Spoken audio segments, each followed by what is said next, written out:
نجیب صاحب دامت برکاتہ عالیہ جو کہ راشد مدرسہ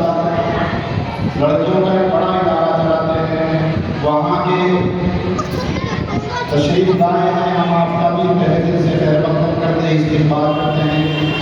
اسی طرح ان کے ساتھ میں مولانا محمد طاہر صاحب عزیزان محترم، میں ادب احترام کے ساتھ پھر درخواست کرتا ہوں، بہت سارے ساتھی باہر اسی طرح کھڑے ہوئے ہیں، عزیزان محترم کچھ تاخیر سے نماز ہوگی کچھ بتلایا گیا ہے، آپ بالکل بھی گھڑی کی طرف نہ دیکھیں، تمام ساتھی انشاءاللہ جماعت کے ساتھ میں نماز پڑھیں گے۔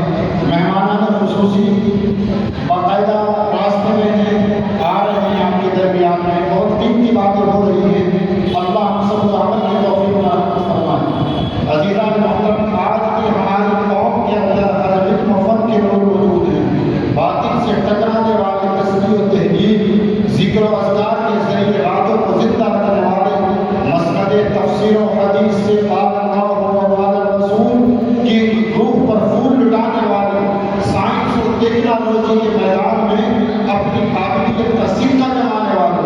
غرض یہ کہ عزیزان محترم ہم سب قدر کریں۔ میں اپنے بہت ہی ادب احترام کے ساتھ درخواست کرتا ہوں، ہمارے بڑے حضرت مولانا محمد شاہد صاحب دامت برکاتہ عالیہ، جن کو اللہ نے بہترین ملکہ دیا ہے، بہت سارے بڑے بڑے بچوں کو جمع دیتے ہیں اور شیر کے سامنے دعوتوں کے آپ بولتے ہیں تو اس لیے زندہ ہیں، نہیں تو کون لکھتا ہے کہانی ہوں۔ میں درخواست کرتا ہوں مولانا حضرت الحاج مولانا محمد شاہد صاحب دامت برکاتہ عالیہ کہ وہ آئے اور ہم سامعین کو اپنے خطاب سے محظوظ فرمائیں۔ مائک آپ کو منتظر ہے، حضرت مولانا محمد شاہد صاحب۔ السلام علیکم ورحمۃ اللہ وبرکاتہ۔ الحمد للہ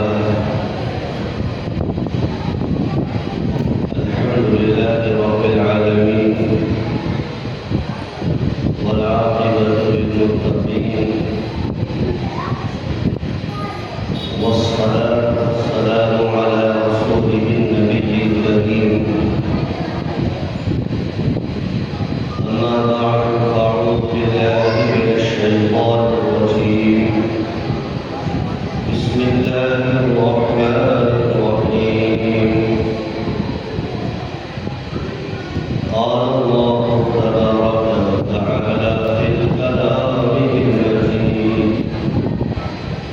والفرقان الحميد، يا أيها الذين آمنوا اجتنبوا كثيرا من الظن إن بعض الظن إثم ولا تجسسوا ولا يغتب بعضكم بعضا، صدق الله العلي العظيم، وقال النبي صلى الله عليه وسلم إنما الأعمال بالنيات وإنما لكل ما نوى، أو كما قال عليه الصلاة والتسليم، وصلى الله على النبي الكريم۔ حضرات محترم، ہم سب اللہ تعالیٰ کے اس حکم کو وقتاً فوقتاً پورا کرتے ہیں جس کا نبی کریم صلی اللہ علیہ وسلم کو حکم ہوا تھا۔ اللہ نے حکم دیا تھا وَذَكِّرْ فَإِنَّ الذِّكْرَىٰ تَنفَعُ الْمُؤْمِنِينَ، اے نبی دین کی باتوں کا مطالعہ کرتے رہا کیجیے، چونکہ دین کی بات سننا سنانا مومنین کے لیے نفع کا سامان ہے، نفع بخش ہے۔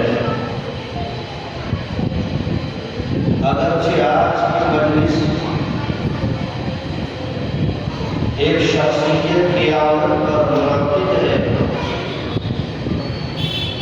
اور ان کا سفر اس سرزمین کے سہارنپور سے اس علم و عرفان کی سرزمین سے اپنی غرض کے لیے ہے، اپنے مقصد کے لیے ہے، اپنی اصلاح کے لیے ہے۔ ان کا مقصد اہل اللہ کے دروازے پر حاضری دینا،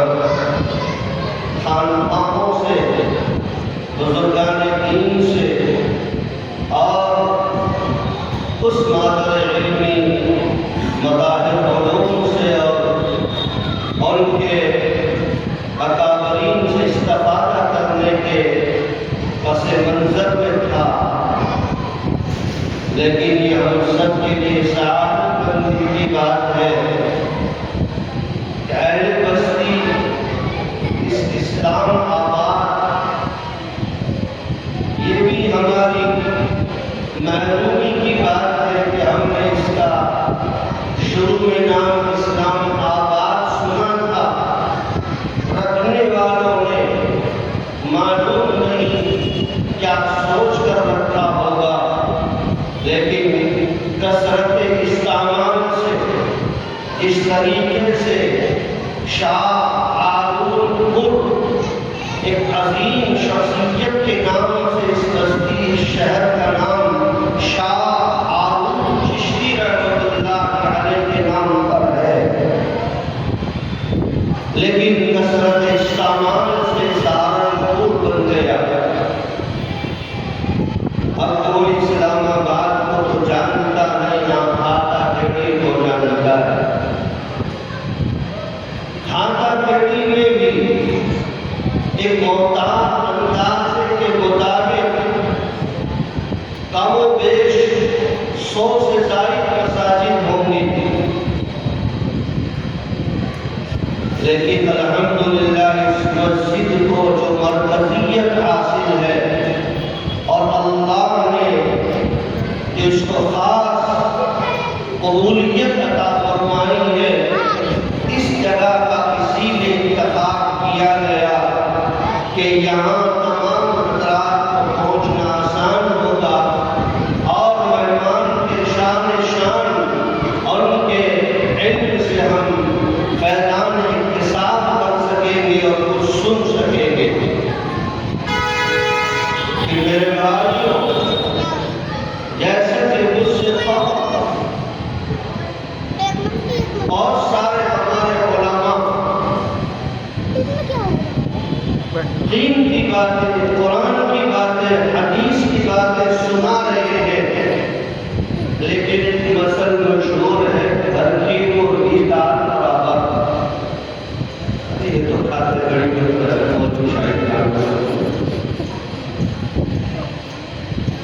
شاعر کہتا ہے انظر الی من قال ولا تنظر الی من قال، یہ مت دیکھ جو کون کہہ رہا ہے، بلکہ یہ دیکھو کس کا کلام کہہ رہا ہے، کس کی بات کہہ رہا ہے، کیا کہہ رہا ہے، چاہے وہ طالب علم ہو، چاہے وہ چھوٹا بچہ ہو یا بچی، اگر وہ اللہ کی بات کہہ رہی ہے، رسول اللہ کی بات ہم تک پہنچا رہی ہے، تو ہم سب کے لیے اس کی قدر کرنا، اس کو سننا لازم اور ضروری ہو جاتا ہے۔ میں نے قرآن کریم کی ایک آیت پڑھی، حالات اپنی جگہ پر ہے، لیکن حالات دو اعتبار سے ہیں، کچھ اختیاری ہیں اور کچھ اضطراری ہیں۔ اضطراری حالات کا علماء ذکر کر رہے ہیں، لیکن اضطراری حالات جن کو ہم نے ما صابکم من مصیبہ فبما کسبت ایدیکم ویعفو عن کثیر، بہت سی ایسی مصیبتیں، بہت سے ایسے حالات جن کو ہم نے خود اپنے اوپر انڈیر لیا اور جن کو ہم دوڑ کر پکڑتے ہیں، اور میں سب سے بڑی مصیبت زبان کی مصیبت ہے، سب سے بڑی مصیبت بدگمانی کی مصیبت ہے، سب سے بڑی مصیبت ذہن کے فساد اور بگاڑ کی مصیبت ہے۔ اللہ قرآن میں فرماتا ہے یا ایھا الذین آمنوا اجتنبوا کثیرا من الظن، اے ایمان والو بچاؤ اپنے آپ کو بعض گمانوں سے، ان بعض الظن جو کہ بعض گمان گناہ ہوتے ہیں، ولا تجسسوا اور کسی کی جاسوسی میں، کسی کی طاؤ میں، کسی کے پیچھے مت لگو، ولا یغتب بعضکم بعضا ایحب احدکم ان یأکل لحم اخیہ میتا، کیا تم پسند کرتے ہو اس بات کو کہ تم اپنے مرے ہوئے بھائی مردار بھائی کا گوشت کھاؤ؟ میں اپنے آپ سے مخاطب ہوں، اپنے آپ کو کہہ رہا ہوں، معاف کرنا۔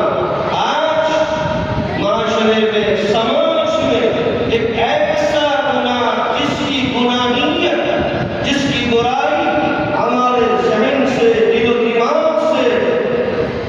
نکل چکی ہے، نہ اس موقع پر مسجد کا تقدس باقی رہتا اور نہیں کسی درسگاہ کی پاکیزگی کا خیال رکھا جاتا ہے۔ واقعات کے پس منظر میں دو واقعے سناؤں گا، انشاءاللہ ہمارے مہمان 9 بجے تک پہنچ رہے ہیں۔ ایک واقعہ شیخ عبد القادر جیلانی رحمۃ اللہ علیہ سے متعلق ہے۔ وہ شیخ عبد القادر جیلانی کے جن کو ساری دنیا جانتی ہے، جب ان کی جوانی کا وقت تھا اور وہ خود اپنے کسی شیخ کے پاس جایا کرتے تھے، تو اپنے کسی شیخ کے پاس مثلاً رائے پور، نانکا، پوریا، ایسے مقامات اللہ نے مسلمانوں کو دیے۔ حاجی سلیم صاحب سے پوچھئے، سہارنپور کا نام سن کر لوگ آپ کی پیشانی کو بوسہ دیتے ہیں، آپ کے ہاتھوں کو چومتے ہیں، ان کو یہ تقدسات، ان کو یہ شرف اور یہ فضیلت حاصل نہیں، لیکن مشہد مسرور ہے، چراغ کے نیچے اندھیرا ہمیشہ رہتا ہے۔ ہمارے پاس چراغ ہے، اس چراغ کی روشنی سے عالم منتفع ہو رہا ہے، فائدہ اٹھا رہا ہے، لیکن ہم اس سے محروم ہیں۔ تو شیخ اپنے شیخ کی خدمت میں جا رہے ہیں، راستے میں 2 آدمی اور مل گئے۔ ایک سے پوچھا، ہاتھا کھیڑی کا رہنے والا، بھائی تو کہاں جا رہا؟ کہ میں بھی رائے پور جا رہا ہوں۔ کیوں جا رہا ہے؟ کہ میرے کاروبار بہت نقصان ہو گیا، مقروض ہو گیا، معلوم ہوا ہے، سنا ہے وہاں ایک اللہ والے رہتے ہیں، میں ان سے دعا کرانے جا رہا ہوں۔ چلو جی۔ دوسرے سے معلوم کیا شیخ نے، بھائی آپ کیوں جا رہے ہو؟ وہ کوئی مولوی صاحب تھا، ہوگا کوئی بیچارہ، ہمارے جیسا الکچرا مولوی، کہنے لگا کہ سنا ہے ایک شیخ ہے، بڑی مشیخیت کا دعویٰ کرتے ہیں، بڑے لوگ ان کے مرید ہیں، میں دیکھنا چاہتا ہوں کہ کچھ بدلے ہے بھی یا نہیں، ویسے ہی خالی والی شیخ بنا کرتا ہے۔ میرے چند سوالات ہیں، میں سوال کروں گا اور اس کا جواب چاہوں گا۔ تینوں کا قافلہ حضرت ولی کامل شیخ زماں کی خدمت میں پہنچا، تو شیخ طریقت ہوتا ہے حقیقت میں، اور جن کو اللہ اتقوا فراست المؤمن ينظر بنور اللہ، وہ اللہ کے نور سے دیکھ لیتے ہیں، پڑھ لیتے ہیں، ذہن دل اور دماغ کو دیکھ لیتے ہیں۔ حضرت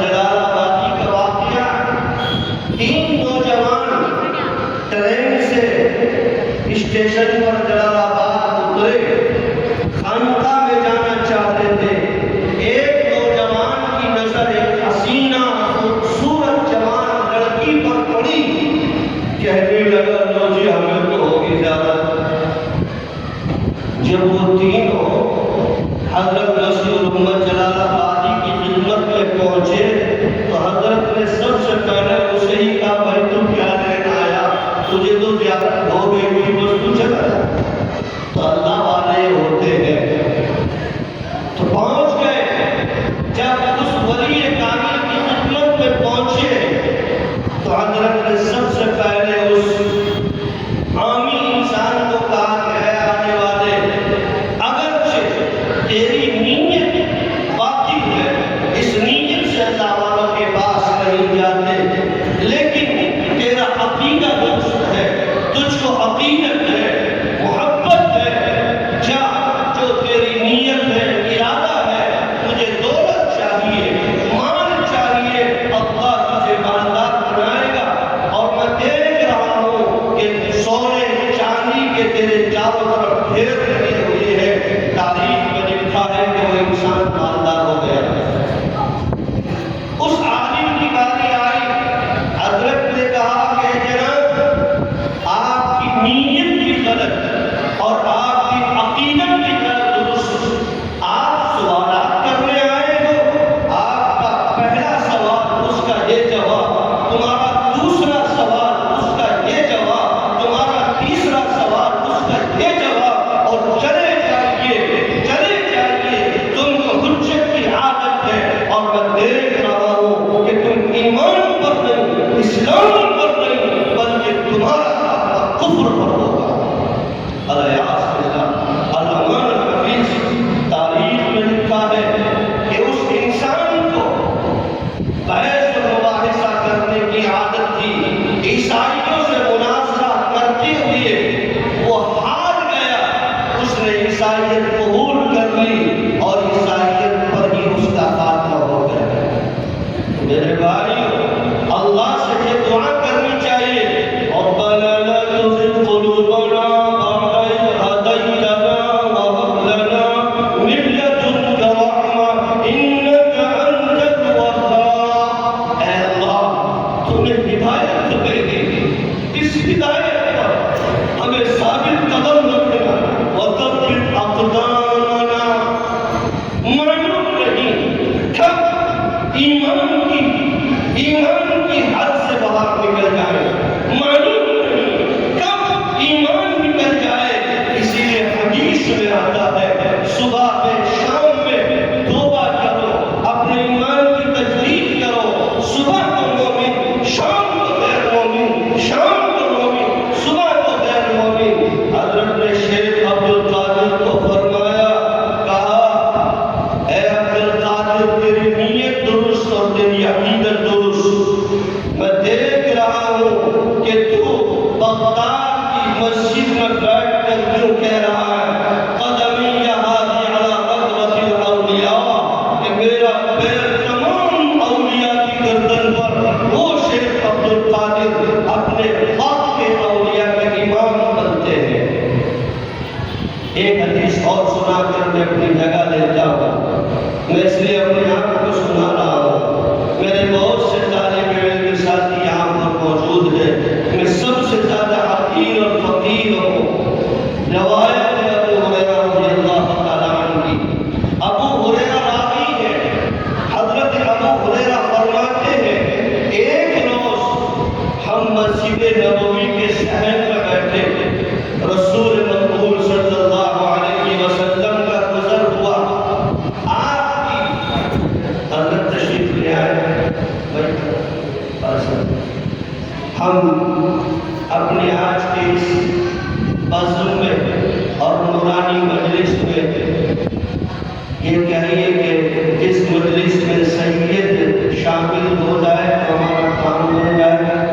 ہم تو غلام ہیں، آقا کے غلام ہیں،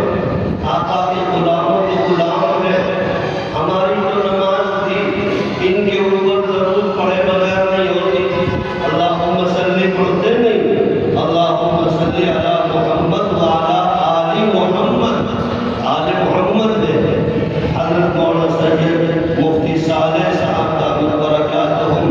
لائق و فائق امین بلکہ بزرگوں کی امانت کے پاسبان کہوں گا، امین مظاہر علوم سہارنپور حضرت ابو ہریرہ راوی ہے، جلدی سے پوری کر رہا ہوں کہ اللہ کے نبی تشریف لے جاتے کھٹک گئے اور یوں دیکھا آپ کی پیشانی پر بل پڑ گئے اور